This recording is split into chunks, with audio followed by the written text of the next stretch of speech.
अस्सलाम वालेकुम दोस्तों, आज की वीडियो में मेरे पास बड़ी कमाल की और बड़ी डेवलपमेंट है। मैंने सोचा कि आज की वीडियो में ये आपसे शेयर की जाए। बहुत बड़ी खबर है जो मैं आपसे शेयर करने जा रहा हूँ।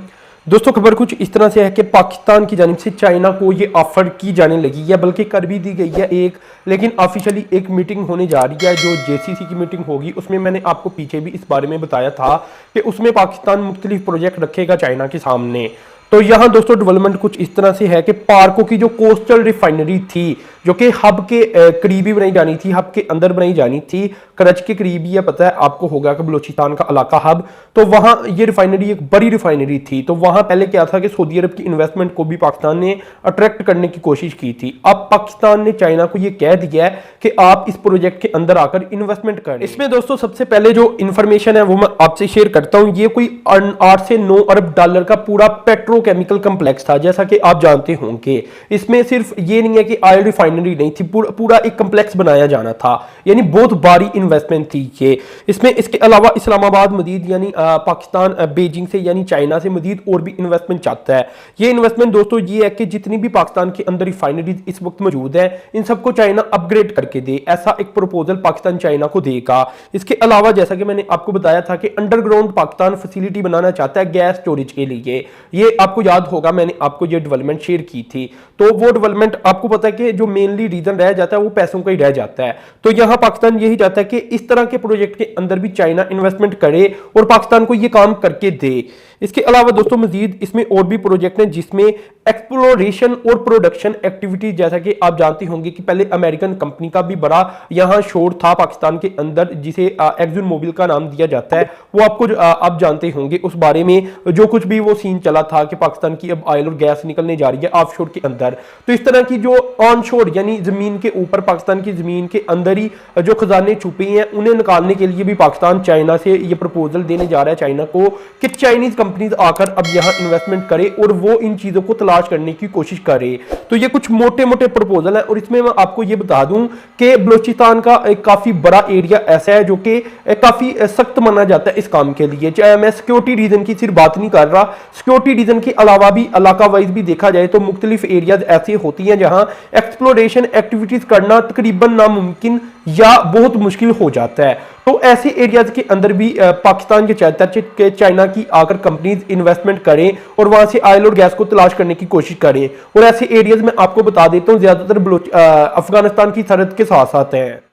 मजीद दोस्तों ये भी बात आपने याद रखनी है, जैसा कि अभी सऊदी अरब को बारे में ही आपको बता रहा हूं कि सऊदी अरब को पाकिस्तान ने बाकायदा ऑफिशियली ये कहा था कि ये 2,50,000 बैरल पर डे ऑयल वाली रिफाइनरी और कम्प्लेक्स के अंदर सऊदी अरब आकर इन्वेस्टमेंट करे। अब पाकिस्तान चाइना की तरफ शिफ्ट हो चुका है। इसका वाज़िया मतलब यह है कि सऊदी अरब यहाँ इन्वेस्टमेंट करने नहीं जा रहा। इधर दोस्तों पॉजिटिव डेवलपमेंट के तौर पर यह मैं आपको बता देता हूँ कि अभी इस प्रोजेक्ट को लेकर कुछ काम हो भी चुका है जिसमें गवर्नमेंट ऑफ बलोचिस्तान की जानिब से इसे एनओसी जारी कर दिया गया है। 1811 एकड़ जमीन इसकी आप कह लें कि तकरीबन सिक्योर की जा चुकी है। मजीद दोस्तों यहाँ कुछ इस प्रोजेक्ट को लेकर एग्रीमेंट भी साइन किए जा चुके हैं जमीन को लेकर। मजीद कोई 1000 एकड़ जमीन मजीद हब के करीबी हासिल की जाएगी इस प्रोजेक्ट को लेकर। जहां तक इसकी फिजिबिलिटी स्टडी की बात है तो वो भी तकरीबन मुकम्मल हो ही चुकी है, थोड़ा बहुत काम रह चुका है, वो जल्द मुकम्मल हो जाएगा।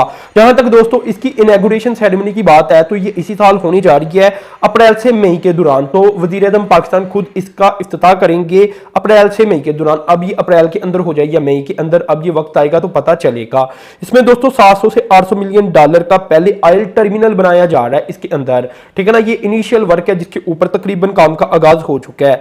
तो इस तरह के ये प्रोजेक्ट सामने आ रही हैं और इसे 20 साल के लिए टैक्स की जो टैक्सेस की एग्जेम्पशन है, जो छूट है, वो भी इस प्रोजेक्ट को लेकर दे दी जाएगी। तो ये काफी बड़ा प्रोजेक्ट है, काफी बड़ी इन्वेस्टमेंट है। और इसके अलावा जो बाकी प्रोजेक्ट मैंने आपको बताए जिसमें ऑयल एंड गैस की तलाश पाकिस्तान के अंदर एक्सप्लोरेशन एक्टिविटीज, इसके अलावा जो अंडर स्टोरेज ग्राउंड के अंदर स्टोर करना है हमने गैस को, उसके प्रोजेक्ट, ये सारी की सारी इन्वेस्टमेंट अगर देखी जाए तो ये बिलियंस ऑफ डॉलर की इन्वेस्टमेंट बनती है और सिर्फ पेट्रोकेमिकल कम्प्लेक्स ही कोई तकरीबन 9-10 अरब डॉलर का बन जाता है। तो चाइना अगर हाँ कर देता है तो पाकिस्तान के अंदर आप कह सकते हैं कि अगले कुछ सालों तक सिर्फ इन्हीं प्रोजेक्ट को लेकर कोई 15-20 अरब डॉलर आ सकता है चाइना से, क्योंकि ये प्रोजेक्ट हैं ही बहुत बड़े। तो पाकिस्तान ने ये एजेंडा सेट कर लिया है कि जेसीसी की मीटिंग के दौरान पाकिस्तान ये सब कुछ चाइना के आगे रखेगा। अब दोस्तों यहाँ ये बात आप याद रखें कि चाइना के सामने जब ये चीजें रखी जाती हैं तो चाइना इन्वेस्टमेंट के लिहाज से देखा जाए तो कभी भी पीछे नहीं हटता। उसकी इन्वेस्टमेंट पाकिस्तान के अंदर आपको पता है पहले भी बहुत सारी क्या है, और उसी ने पाकिस्तान को ये जो लोड शेडिंग का अजाब है उससे निजात दिलाई है सी पैक के जरिए इन्वेस्टमेंट कर करके। आज भी उसी की इन्वेस्टमेंट हो रही है जैसा कि आप जानते होंगे। तो यहां ये है कि अब देखते हैं कि चाइना का रद्द अमल के आता है, कितने प्रोजेक्ट को वो कहता है कि हम बनाकर देंगे, और इसकी यकीनन कुछ राइट भी होंगी। असल मसला जो आ जाता है वो इन्वेस्टमेंट की सिक्योरिटी है, ठीक है ना। अगर इन्वेस्टमेंट चाइना कर देता है और उसकी सिक्योरिटी उस तरह से नहीं होती, जब पैसा पूरा नहीं हो पाता, वो मंसूबा फिजिबिलिटी नहीं निकल पाती, तो वहां चाइना को या इसके इन्वेस्टर को इतराज हो सकता है। इसके अलावा इतराज करने की वजह कोई भी नजर नहीं आती, और ना ही आज तक इन कामों के अलावा चाइना ने कभी इतराज किया है पाकिस्तान के अंदर इन्वेस्टमेंट को लेकर। तो ऐसा लगता है कि अब जो जेसीसी की मीटिंग होगी इसमें कुछ ना कुछ बात आगे बढ़ेगी इन प्रोजेक्ट को लेकर। अगर चाइना इन्वेस्टमेंट कर देता है तो आपको यह भी पता है कि प्रोजेक्ट भी फिर टाइम के ऊपर ही बनेंगे, ऐसा नहीं होगा कि लेट हो जाएं। तो खैर दोस्तों, ये आज की वीडियो के अंदर मैंने डेवलपमेंट आपसे शेयर की, काफी बड़ी डेवलपमेंट थी। तो अपने चैनल को सब्सक्राइब कर देना, साथ में जो बेल के आइकन पर क्लिक कर देना। अब तक के लिए इतना ही था। अल्लाह हाफिज।